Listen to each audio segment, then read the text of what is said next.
How to fix screen want to turn on Realme Narzo 90x.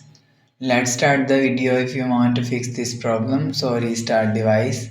Just click and hold side power button and you will see restart device from here. After restart device, you will see your problem is solved. But if it not solved, so click on settings app.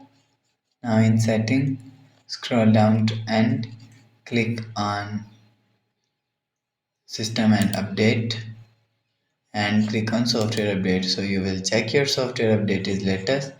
If it not latest, update your software latest. After update software, you will see your problem is solved.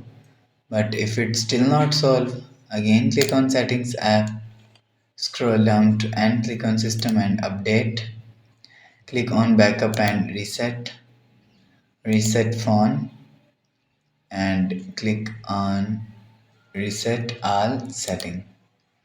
Enter your phone pin and click on reset. After click on reset, go back to home screen. You will see your problem is solved. So that's how you can fix screen want to turn on Realme Narzo 90x. If you like the video, please subscribe. Thanks for watching.